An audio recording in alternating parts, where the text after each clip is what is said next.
Assalamualaikum warahmatullahi wabarakatuh. Baik, pada kesempatan kali ini saya akan menjelaskan tentang metabolisme protein.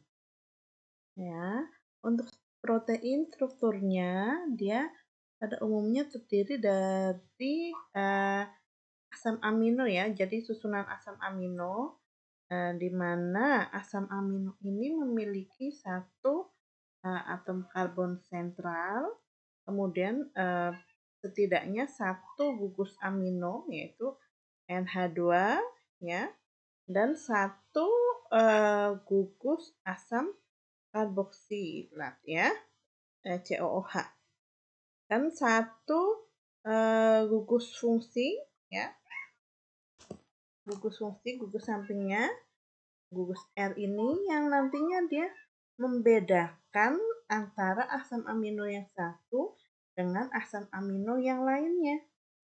Ya.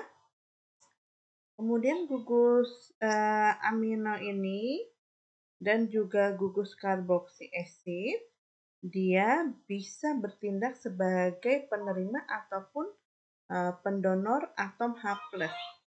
Ya, jadi bisa berubah menjadi plus NH3 dan jadi COO-. Oke. Untuk asam amino sebenarnya kan ini sudah kita bahas di biokimia ya, tapi ini saya refresh sedikit saja ya.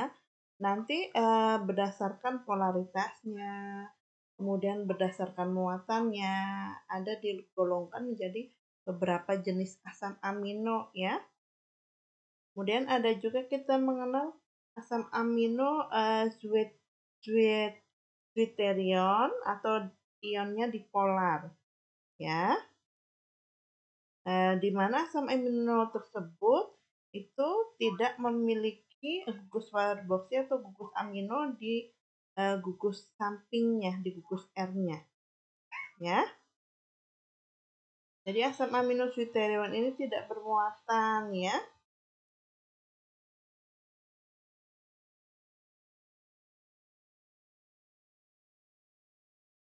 Kemudian berdasarkan polaritasnya, asam amino ada yang polar, ada yang tidak polar ya, atau non polar ya.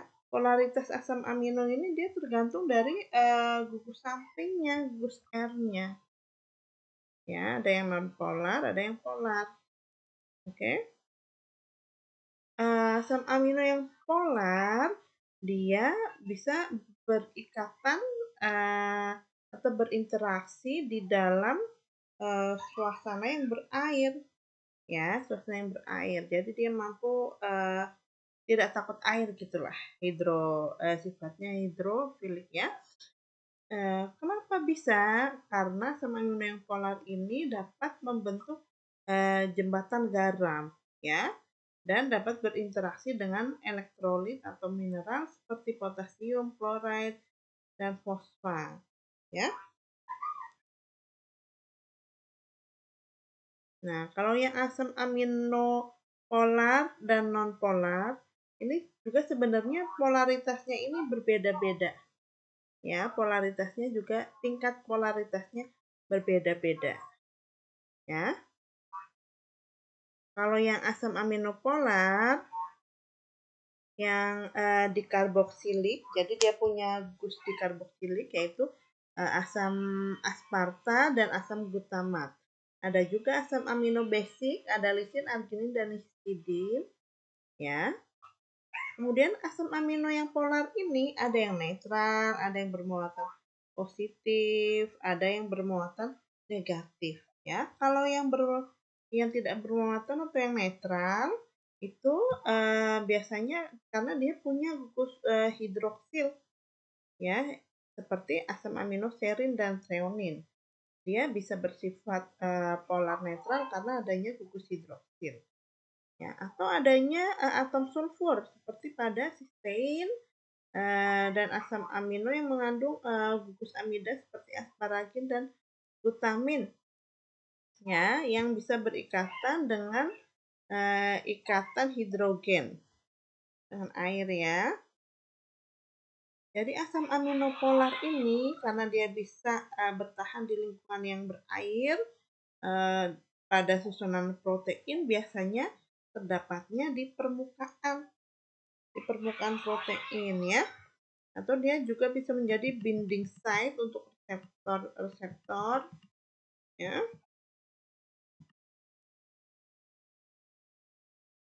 Nah, kemudian ada asam amino yang nonpolar. Yang nonpolar ini adalah bersifat hidrofobik, takut air. Ya, jadi level hidrofobisitasnya juga berbeda-beda. Semakin dia panjang rantainya, ya, maka akan semakin bersifat hidrofobik. Ya,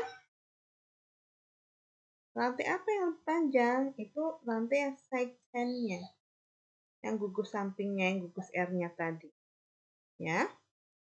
Kemudian asam amino alifatik ini biasa digunakan untuk menyebutkan asam amino yang bersifat nonpolar ya.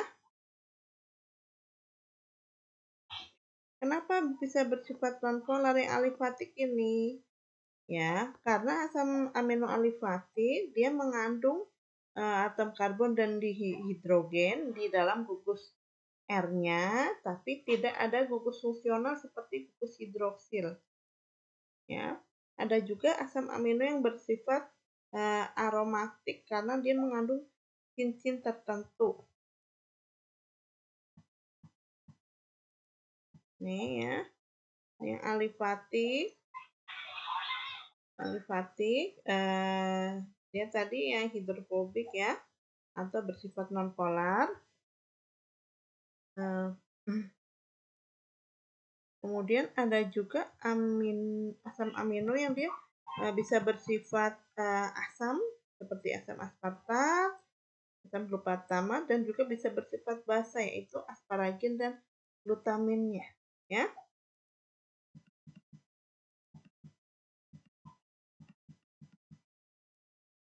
Kemudian ada arginin, lisin, histidin.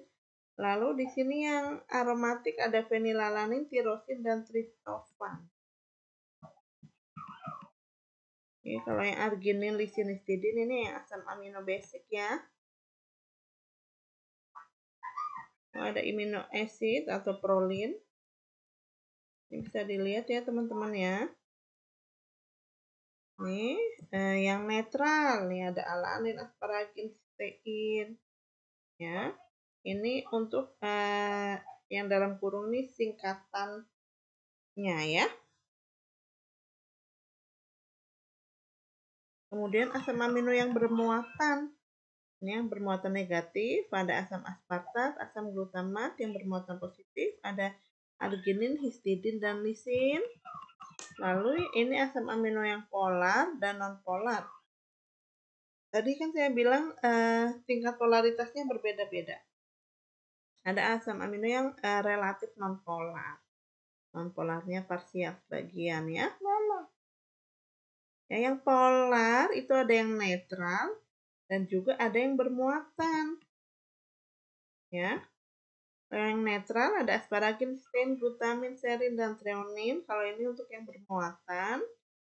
Yang non-polar juga dia netral ya sifatnya. Kemudian berdasarkan esensialitasnya ada asam amino yang bersifat esensial atau indispensable, yaitu asam amino yang di dalam tubuh kita tidak bisa mensintesisnya. Jadi harus kita peroleh dari makanan. Ada juga asam amino yang bersifat non esensial. Ya. Jadi tubuh kita bisa mensintesisnya. Ada asam amino yang bersifat semi esensial atau conditionally indispensable. Seperti apa itu asam amino semi esensial? Sudah kita bahas juga di biokimia ya, bahwa asam amino semi esensial adalah asam amino yang bisa disintesis oleh tubuh, tapi dalam kondisi tertentu jumlah yang